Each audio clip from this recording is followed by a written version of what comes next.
Good afternoon all my dear students. स्वागत है आप सभी का एक बार फिर से आपके अपने चैनल ई केमिस्ट्री एकेडमी पे। और अगर अभी तक आपने चैनल को लाइक और सब्सक्राइब नहीं किया है तो ज़रूर लाइक और सब्सक्राइब करें, क्योंकि आपको पता है कि ये सारे लेक्चर बहुत ही ज़्यादा इंपॉर्टेंट है और मैं एक एक चीज़ पे बिल्कुल फोकस करते हुए चल रहा हूँ शुरुआत से बिल्कुल।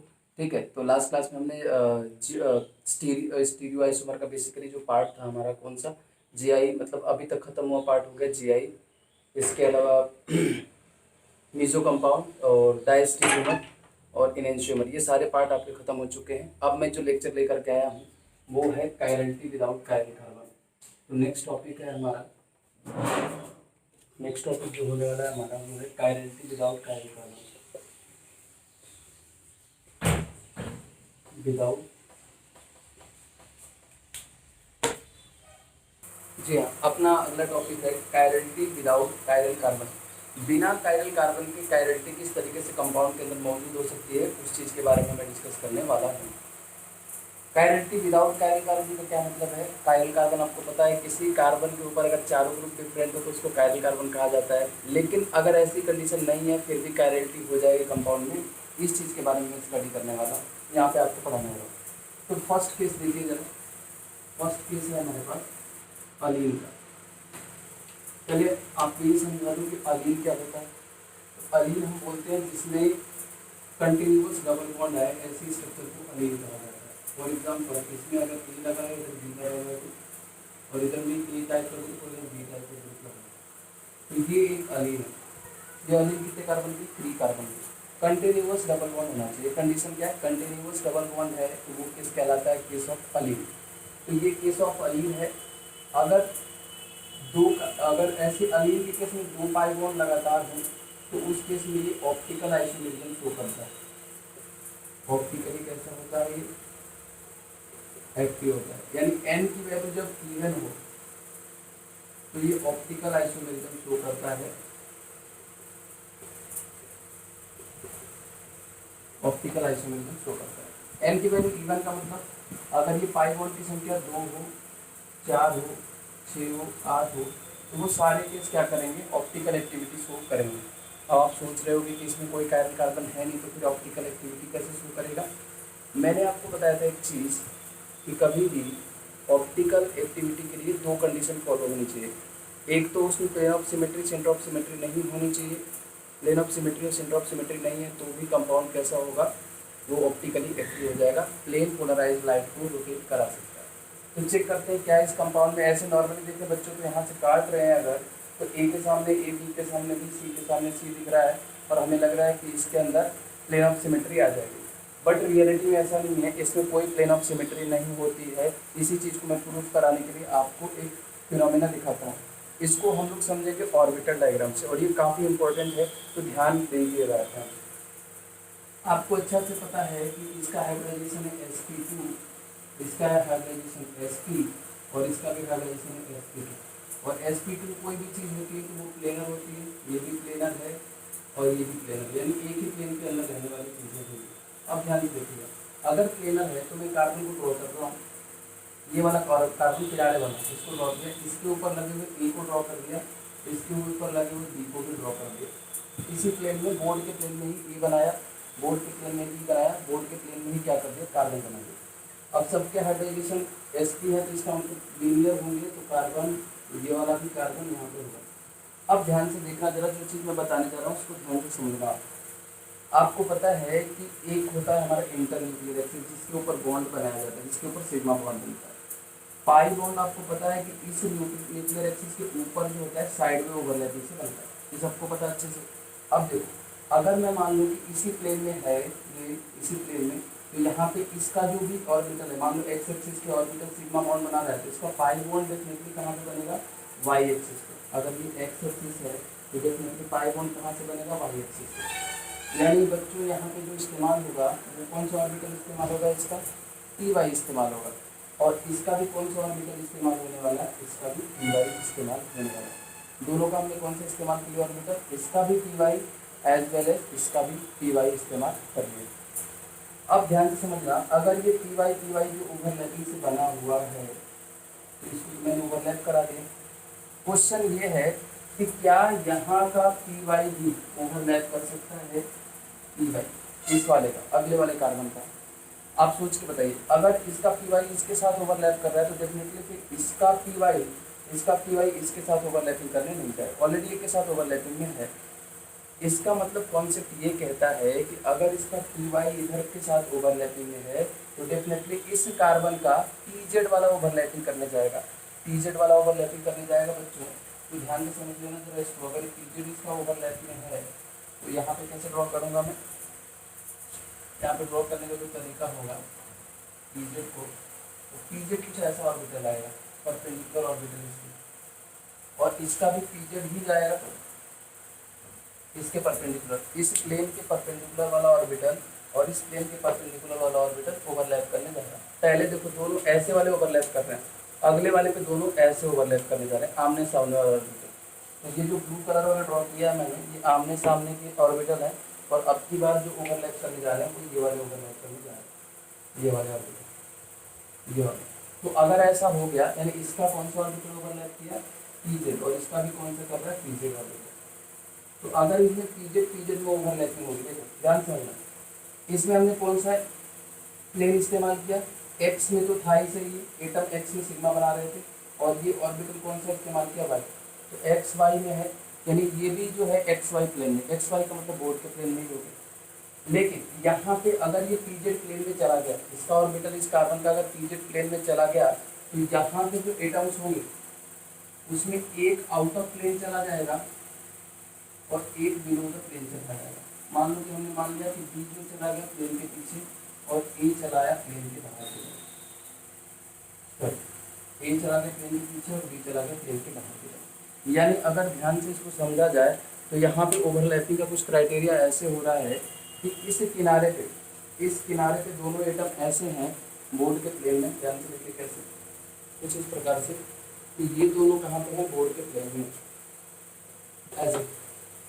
तो ये जो लास्ट वाले कार्बन, ये वाले यहाँ वाले कैसे हैं, यहाँ वाले जो मैंने सामने वाला दिखाया आपको ये कैसे, ऐसे इस प्लेन में, लेकिन यहाँ वाले इस प्लेन में नहीं, इस प्लेन में ना होकर के इसके परपेंडिकुलर प्लेन में, इसके परपेंडिकुलर में ऐसे दिखाई दे रहा है। वो कैसे हैं, ऐसे, देखिए वो कैसे, ऐसे इसी प्लेन में दिखाई दे रहा है आपको, और ये कैसे, ऐसे हैं, बिल्कुल ऐसे, बिल्कुल इसके परपेंडिकुलर प्लेन में, परपेंडिकुलर प्लेन में है, इसका मतलब ये हमको एक आउट ऑफ प्लेन जाएगा दिखाई देगा, ये दूसरा वाला बिलो द प्लेन दिखाई देगा।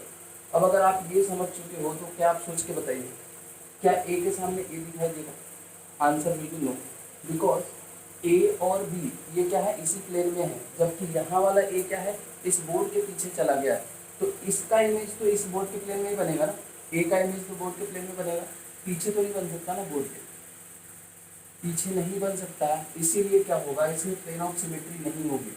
यानी इसको अगर मैं नॉर्मली डायग्राम ड्रॉ करूँ, इसका जो डायग्राम ने ये ड्रॉ किया है ऑर्बिटल डायग्राम के हिसाब से, उसका इस वाले स्ट्रक्चर का नॉर्मल डायग्राम ड्रॉ किया जाए तो नॉर्मल डायग्राम जो होगा कुछ ऐसा होगा कि कार्बन डबल बॉन्ड ये कार्बन, ये वाला जो ए है वो बिलो द प्लेन है, ये वाला जो बी है ये आउट ऑफ द प्लेन है, डैश वाली लाइन, बी वाली लाइन डैश लाइन है।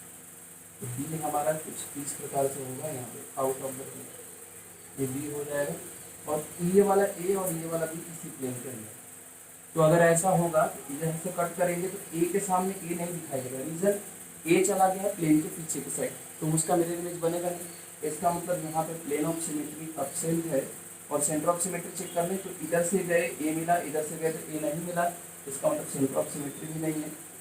तो कंडीशन फुलफिल हो गई, प्लेन ऑफ सिमेट्री नहीं है, सेंटर ऑफ सिमेट्री नहीं है। और अगर हम कंपाउंड के अंदर प्लेन ऑफ सिमेट्री और सेंटर ऑफ सिमेट्री एब्सेंट होती है तो कंपाउंड ऑप्टिकली कैसा होता है, कंपाउंड ऑप्टिकली एक्टिव होता है, ऑप्टिकली एक्टिव होता है, ये ऑप्टिकल एक्टिव कंपाउंड है। और ये सेम केस कब रिपीट होगा, जब इस पाई बॉन्ड की संख्या 2 ना होकर के, 1 2 है, 2 ना होकर के 4 हो, 4 ना होकर के 6 हो, 6 ना होकर के 8 हो। तो 2 4 6 8 के केस में क्या होगा, ये रिपीटेडली क्या होगा, आउट ऑफ प्लेन रहेगा, एक साइड आउट ऑफ प्लेन रहेगा और एक side within the plane रहेगा, इसलिए प्लेन ऑफ सिमेट्री एब्सेंट रहेगी और ये कंपाउंड ऑप्टिकली एक्टिव कहलाएगा। आई होप आपको ये चीज़ क्लियर हो गया होगा, ऑप्टिकल एक्टिविटी का कॉन्सेप्ट। ठीक है, आगे समझते हैं। अब मैं आपको केस बताने जा रहा हूँ, अगर इवन के बजाय ऑड हो जाए तो क्या होगा। ऑड होने के केस में देखते हैं, जरा ध्यान से देखिएगा। मान लो कार्बन की संख्या यहाँ पे 3 है, 3 कंटिन्यूअस पाई बॉन्ड आ गए, इधर आ गया ए, इधर आ गया बी, सिमिलरली इधर भी आ गया ए, इधर भी आ गया। अब चेक करते हैं एक्चुअल में प्लेन में इसकी पोजीशन कहाँ पे है। तो मान लेते हैं फिर से अगेन ये वाला कार्बन इसी प्लेन में है, बी भी इसी प्लेन में है। तो ऑब्वियस सी बात है, अगर ये एक्स वाई प्लेन है, अगर ये एक्स है और ये वाई प्लेन है ऊपर वाली, तो इसका पी वाई ओवरलैप कर लेगा। इस कार्बन का भी कौन सा ओवरलैप करेगा, पी वाई। इस कार्बन में जो ओवरलैपिंग अगर पी वाई की हो गई तो यहाँ पे हमको कराना पड़ेगा पी जेड वाली ओवरलैपिंग। यहाँ पे हो गई कौन सी ओवरलैपिंग, पी जेड की।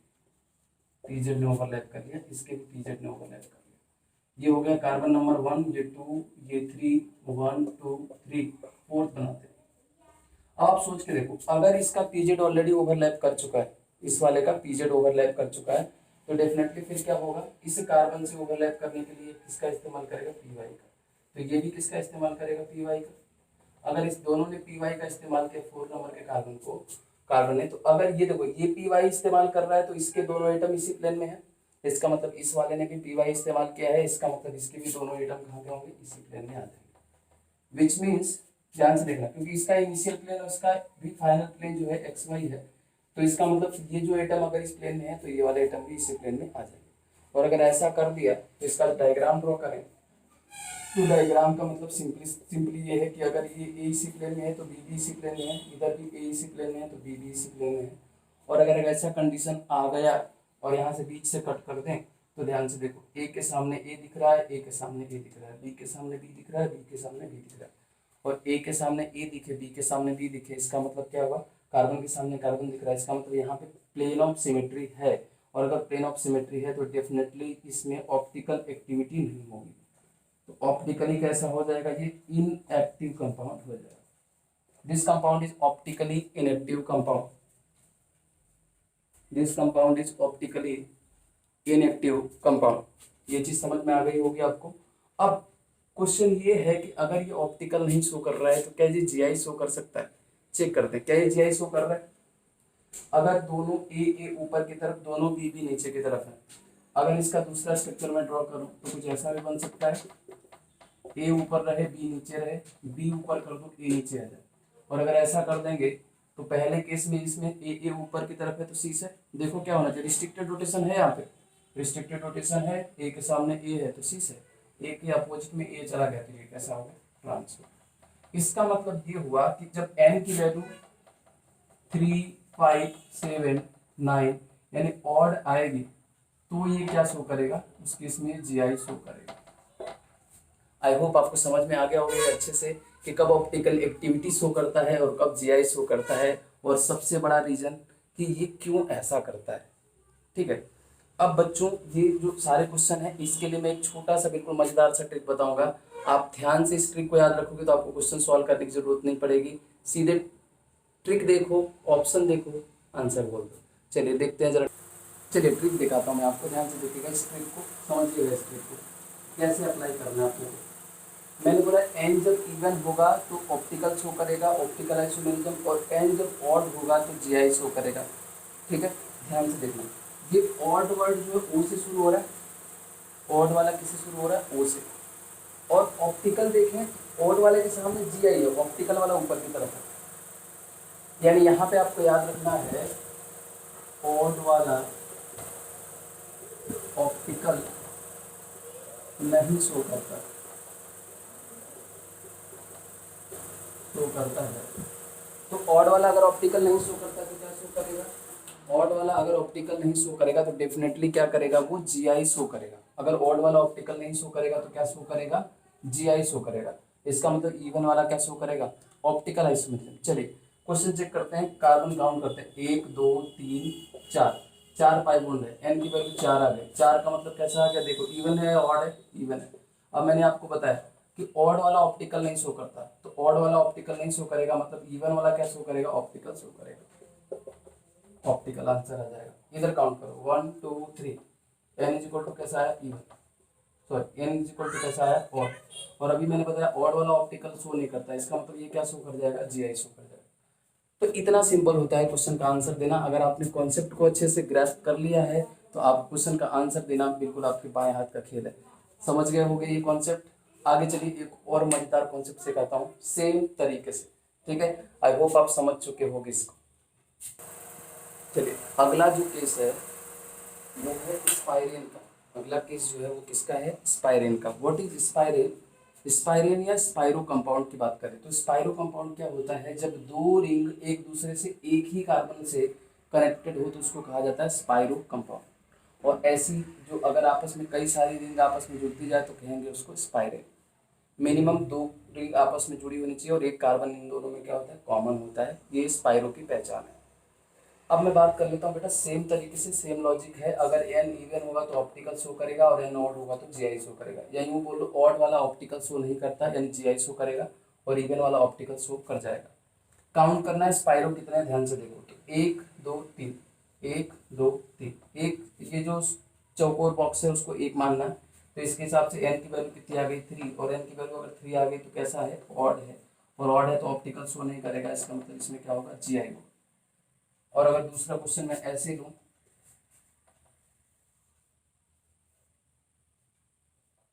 ए बी और ए बी दे दूं तो इस केस में एन की वैल्यू 1 और 1 2 1 1 2 हो जाएगा। तो एन की वैल्यू 2 है, एन की वैल्यू 2 है यानी कैसा हो जाएगा, ये हो जाएगा केस इवन का। और इवन होगा तो ये क्या शो करेगा, ऑप्टिकल शो कर जाएगा। ये इवन वाला ऑप्टिकल आइसोमेरिज्म शो करता है तो ये ऑप्टिकल शो कर जाएगा। काफी सिंपल है। क्यों हुआ उसका रीजन मैं समझाने जा रहा हूँ, ध्यान से आप समझोगे तो एक एक चीज समझ में आ जाएगा। पहले वाले केस को मैं आपको दिखाता हूँ, ध्यान से देखो। तो अगर मैं इसके केस को ड्रॉ करूं तो मान लो कि ए और बी जो है इसी प्लेन में है। अब आपको पता है कि ये कार्बन sp3 है और जो भी चीज sp3 होती है तो उसमें दो चीजें विद इन प्लेन होती है, दो चीजें आउट ऑफ प्लेन होती है। अगर हमने ए बी को विद इन प्लेन लिया तो इसका मतलब एक चला जाएगा प्लेन के पीछे और एक चला जाएगा प्लेन के बाहर की तरफ, ऐसे। और अगर ऐसा हुआ तो जो प्लेन के बाहर की तरफ है कार्बन और ये वो प्लेन के बाहर की तरफ और प्लेन के पीछे की तरफ बॉन्ड बनाएगा, ऐसे ऐसे। तो ये रिंग तो आउट ऑफ प्लेन चली गई। अब अगर ये रिंग आउट ऑफ प्लेन है तो अगले दोनों एटम क्या होंगे, विद इन प्लेन आएंगे। अगर ये विद इन प्लेन आएंगे तो ये पूरी रिंग को प्लेन प्लेन आना पड़ेगा क्योंकि एक रिंग हमेशा एक ही प्लेन में होती है। ये आउट ऑफ द प्लेन और बिलो द प्लेन है, ये कहाँ पे चली जाए, फिर से प्लेन के अंदर चली जाए। फिर से देखो यहाँ पे अगर दोनों प्लेन के अंदर तो फिर से सेम घटना रिपीट होगी। दो जाएंगे प्लेन के पीछे और दोनों जाएंगे ये इधर वाले आउट ऑफ प्लेन चले जाएंगे। अगर ऐसा हुआ तो सेम चीज रिपीट हुई थर्ड वाले के केस में। और अगर ये वाले दोनों out of plane below plane है, इसका मतलब यहाँ वाले जो दोनों एटम होंगे वो विद इन प्लेन आ जाए। तो अगर ध्यान से समझा जाए तो ये विद इन प्लेन आ गए हैं फाइनली। और अगर विद इन प्लेन आए हैं तो ध्यान से देखो क्या इसमें प्लेन ऑफ सिमेट्री होगी, ए के सामने ए, बी के सामने बी, इस रिंग के सामने ये बाहर वाले रिंग और अंदर वाले रिंग के सामने अंदर वाले रिंग। पूरा इसके अंदर पीओएस मौजूद है। पीओएस मौजूद है मतलब ऑप्टिकल आइसोमेरिज्म तो शो नहीं करेगा। अगर ऑप्टिकल नहीं शो करेगा it means it will show GI.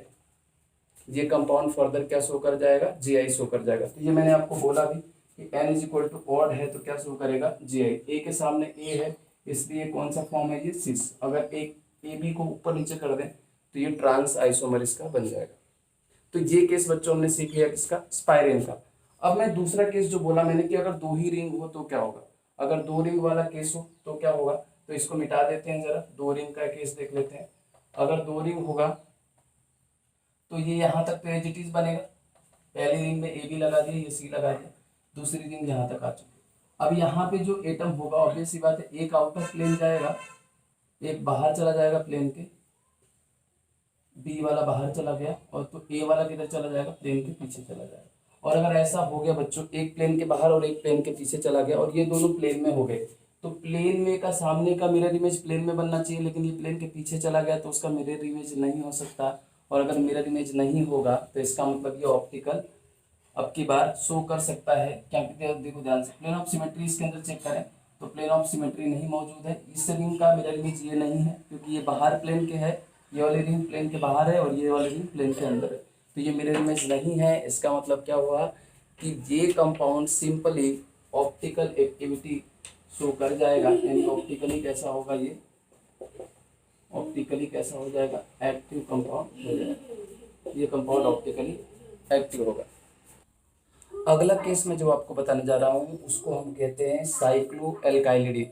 What is cycloalkylidene? Cycloalkylidene वो होता है जिसमें एक कम से कम साइकिल हो और एक कम से कम डबल बॉन्ड हो, तो उसको साइक्लो एल्काइलिडीन बोला जाता है। केस बेटा उसी की तरह से है। एक साइकिल, हमने पहले साइकिल में एक पहले वाले में डबल बॉन्ड काउंट कर रहे थे एलीन में, दूसरे वाले में हम साइकिल काउंट कर रहे थे। इसमें साइकिल और डबल बॉन्ड दोनों को काउंट करते हुए आगे बढ़ेंगे। जैसे मान लो हमें क्वेश्चन ये दे दिया और पूछ दिया कि जीआई शो करेगा या ऑप्टिकल आइसोमेरिज्म शो करेगा, तो कैसे सॉल्व करेंगे? ए बी लगा दिया, इधर भी ए बी लगा दिया। अब हमसे पूछ रहा है कि जीआई शो करेगा ऑप्टिकल शो करेगा, कैसे काउंट करेंगे? ये 1, ये 2, ये 3, रिंग को भी 1 मानना है, पाई बॉन्ड को भी 1 मानना है। तो एन की वैल्यू आ गई हमारे पास 3 और एन की वैल्यू 3 आई, तो ये ऑब्वियस सी बात है कैसी है, ऑड है। और ऑड हमेशा क्या शो करता है? जीआई, क्योंकि ऑड ऑप्टिकल शो नहीं करता है। ट्रिक था हमारा, ऑड ऑप्टिकल शो नहीं करता है, तो इस ट्रिक के थ्रू क्या हो जाएगा, ये जीआई शो कर जाएगा। ठीक है। अगर मान लीजिए हमारे पास ये केस रहता,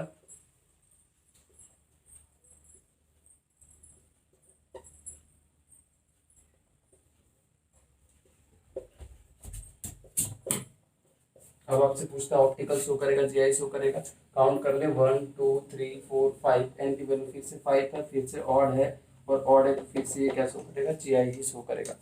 यानी एन की वैल्यू इवन रहेगी तो ऑप्टिकल, एन की वैल्यू ऑड है तो जीआई। ये सिंपल सा ट्रिक है, आप ध्यान रखो, आपका एक भी क्वेश्चन गलत नहीं होने वाला है। बस आपको थोड़ा सा सजग रहना है ऐसे क्वेश्चन को सॉल्व करते टाइम। अगला जो केस है हमारे पास कि optical activity without carrying carbon, वो है ortho ortho tetra substituted biphenyl. इसको शॉर्ट में बच्चों में बोलता हूँ OTP, ortho ortho tetra substituted biphenyl, short में बोले OTP। आप मोबाइल पे नहीं मंगवाते OTP, वन टाइम पासवर्ड, ऐसे ही हमने क्या बोला, ortho ortho tetra substituted biphenyl को क्या बोल दिया हमने शॉर्ट में OTP का case.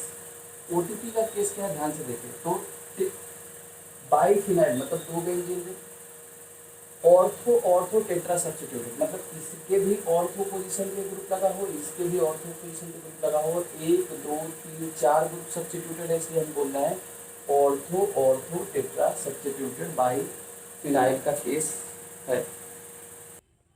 Ortho ortho tetra by phenyl के केस में होता क्या है, ये कंपाउंड ऐसे नॉर्मली देखें तो आप बोल दोगे देख करके कि सर ये तो प्लेन ऑफ सिमेट्री शो कर रहा है, बी आर के सामने बी आर और आई के सामने आई है, तो POS प्रेजेंट है। लेकिन ये क्या है, धोखा है। अगर आप समझ रहे हो कि POS प्रेजेंट है तो यह क्या है, आपकी आंखों का धोखा है। इस धोखे को दूर करने के लिए हमें आपके ऊपर एक चश्मा लगाना पड़ेगा, वो है कॉन्सेप्ट का चश्मा।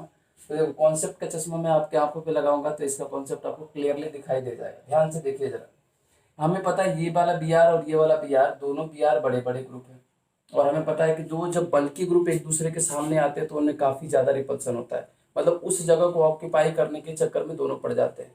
अगर ये दोनों बल्कि ग्रुप है, देखो बी आर भी बड़ा ग्रुप है और ये बी आर भी बड़ा ग्रुप है, तो दोनों में इस जगह के लिए मारपीट होना स्टार्ट हो जाएगा कि मेरे को रहना है, मेरे को रहना है। तो होता क्या, सिंपली ये जो पोजीशन है इस दोनों पे बी आर रहना चाह रहा है, ठीक है, दोनों जगह पे क्या हो गया, बी आर आ गया। अब इस जगह पे अगर दोनों जगह पे बी आर आएगा तो ऑब्वियस सी बात है दोनों में रिपल्सन होगा, और दोनों में रिपल्सन होने की वजह से होता क्या है, यहाँ का जो सिग्मा बॉन्ड है इसके अंदर रोटेशन हो जाता है। सिग्मा बॉन्ड एक्चुअली रोटेट करने की टेंडेंसी होती है इसके अंदर, तो ये सिग्मा बॉन्ड खुद को रोटेट कर देता है, और खुद को रोटेट करने की वजह से जो होता क्या है, जो दोनों रिंग है वो आउट ऑफ प्लेन चली जाती है। जैसे ये दोनों रिंग आपको सामने सामने दिखाई दे रही है, इनके ऊपर चारों सब्स्टिट्यूटेड ग्रुप दिखाई दे रहे हैं, ऐसे देखो, समझो ऐसे।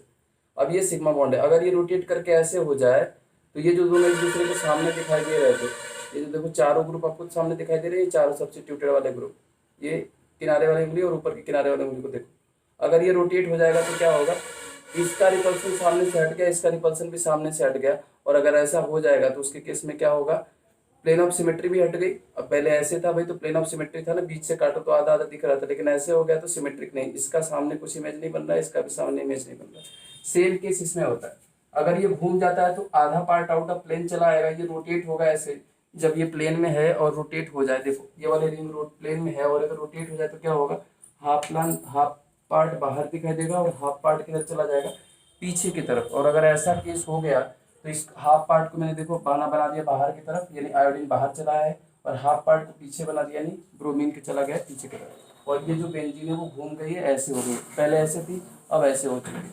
और अगर ऐसे हो जाए तो इसके अंदर प्लेन ऑफ सिमेट्री अब नहीं रहेगी, बी आर का इमेज इसी प्लेन में बनना चाहिए, लेकिन ये प्लेन बोर्ड के पीछे है तो वहाँ तो बन नहीं सकता, ऐसा हो नहीं सकता। इसका मतलब यहाँ पे प्लेन ऑफ सिमेट्री खत्म हो गई। और अगर प्लेन ऑफ सिमेट्री खत्म हो गई, सेंटर ऑफ सिमेट्री चेक करें तो इस बी आर के सामने बी आर होना चाहिए, जो कि पॉसिबल नहीं है। सेंटर ऑफ सिमेट्री भी नहीं है, प्लेन ऑफ सिमेट्री एब्सेंट है, सेंटर ऑफ सिमेट्री एब्सेंट है, इसलिए ऑप्टिकली कैसा हो जाएगा कंपाउंड, ऑप्टिकली एक्टिव हो जाएगा। तो ये ऑप्टिकल एक्टिविटी जो है वो विदाउट कायरल कार्बन है। सारी ऑप्टिकल एक्टिविटी कायरल कार्बन जब होता है तब होती है, लेकिन ये चारों केस में जो ऑप्टिकल एक्टिविटी है पर्टिकुलरली वो विदाउट कायरल कार्बन है। और ये हमेशा शो कर सकता है अगर यहाँ पे बड़े बड़े ग्रुप लगे तो। आपको कभी कभी कंफ्यूज करने के लिए क्वेश्चन दे देता है ऐसे कि चलो बताओ ये जो है वो ऑप्टिकल एक्टिविटी शो करेगा कि नहीं करेगा। तो स्मॉल ग्रुप रहेंगे तो नहीं शो करेगा, बल्कि ग्रुप चाहिए, यहाँ पे हाइड्रोजन निकाल देगा और बोलेगा कि बताओ ये ऑप्टिकल एक्टिविटी शो करेगा कि नहीं करेगा। तो अगर हाइड्रोजन निकाला है तो answer will be no, it will not show optical activity, क्योंकि हाइड्रोजन छोटा ग्रुप है, उनमें रिपल्सन होगा नहीं। अगर रिपल्सन होगा नहीं तो ये अगर आराम से रह रहे हैं तो कोई दिक्कत नहीं, अगर ये बड़े हो जाए तो ही इसको रोटेट कराने की जरूरत है। तो आई होप आपको ये लेक्चर अच्छे से समझ में आया होगा, एक एक चीज़ आपने समझ लिया। अब आप अपने मॉड्यूल का कोई सा भी क्वेश्चन हो कायरलिटी विदाउट कायरल कार्बन आसानी से बना सकते हैं। अगर आपको कहीं भी प्रॉब्लम हो तो मेरे को ज़रूर बताइएगा, ठीक है। चलिए एक क्वेश्चन मैं आपको देता हूँ, इसका आंसर करके बता दीजिए जल्दी से कि ऑप्टिकल एक्टिविटी शो करेगा कि नहीं करेगा। एक छोटा सा क्वेश्चन आपके लिए एज ए होमवर्क, 2 क्वेश्चन दूंगा, दोनों क्वेश्चन के आंसर आपको देने होंगे, कमेंट बॉक्स में लिख करके बताना होगा कि वेदर ये शो करेंगे कि नहीं शो करेंगे। क्वेश्चन नंबर 1,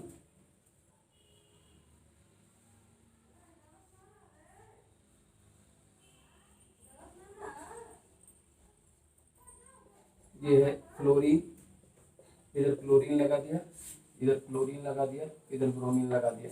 क्वेश्चन नंबर 2 है आपके लिए,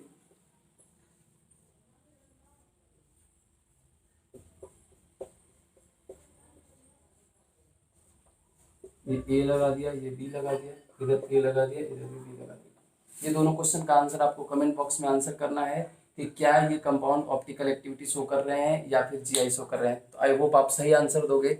आंसर अपना कमेंट बॉक्स में जरूर लिखना और इस वीडियो को ज़्यादा से ज़्यादा लाइक करें, सब्सक्राइब करें, लाइक तो जरूर करें सारे बच्चे। और इसका आंसर कमेंट करना मत भूलिएगा। आपको वीडियो कैसा लगा ये भी लिख करके बताइएगा और अपने दोस्तों के साथ इस वीडियो को शेयर करना ना भूलें।